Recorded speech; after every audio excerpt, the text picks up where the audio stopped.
மகாபெரிவாச்சரணம். இப்போ நம்ம எல்லாமே தெரிஞ்ச வார்த்தைகள் தான். இப்போ சென்டென்சஸ் எப்படி ஃப்ரேம் பண்ணுறது அப்படிங்கிறத நம்ம பார்க்கணும்.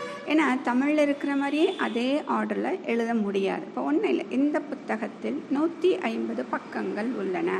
நான் அப்படியே இந்த புத்தகம் போட்டு திஸ் புக்கு இன் 150 பேஜ் ஆறுன்னு அப்படி போட்டேன்னா எனக்கு சென்டென்ஸ் வராது. அப்போ நம்ம கேள்விகள் கேட்க போகிறோம். ஃபஸ்ட்டு இதில் சொல்லியிருக்கிறது இந்த புஸ்தகம்னு ஒன்று சொல்லியிருக்காங்க, 150 பக்கம்னு ஒன்று சொல்லியிருக்காங்க. ஆக அந்த வாக்கியத்துக்கு தகுந்த மாதிரி நம்ம கேள்வி கேட்க போகிறோம். அப்போ இதில் பக்கங்களை பற்றி சொல்லியிருக்கனால என்ன இருக்குது அப்படின்னு நம்ம கேட்குறோம். 150 பக்கங்கள். அப்போ அதுதான் ஃபஸ்ட்டு எழுதணும். அடுத்தது இந்த பக்கங்கள் அப்படிங்கிறது சிங்குலரா ப்ளூரலான்னு பார்க்கணும். இது ப்ளூரல், அதனால் ஆர் போடுறோம். அடுத்தது இந்த பக்கம் எங்கே இருக்குது அப்படின்னு ஒரு கொஸ்டின் கேட்குறோம். இந்த புஸ்தகத்தில் இருக்குது.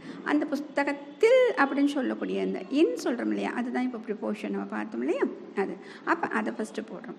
அதுக்கப்புறமா இந்த புத்தகம் அப்படிங்கிறது திஸ் புக் போடுறோம்.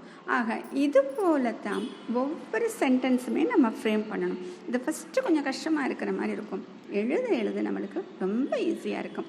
ஆக புரிஞ்சுக்கிட்டு நம்ம எழுத போகிறோம். இது இப்படித்தான் அப்படின்னு மனப்பாடம் பண்ண வேண்டியது கிடையாது. என்னென்ன வரணும், எப்படி வரணும், ஃபஸ்ட்டு நீங்கள் எழுதி பாருங்கள். அதில் தப்பு வருதான்னு திரும்ப சொல்லி பாருங்கள். எதுவும் டவுட் இருந்தாலும் நீங்கள் போஸ்ட் பண்ணுங்கள். அந்த டவுட்டை நான் கிளியர் பண்ணிவிடுறேன்.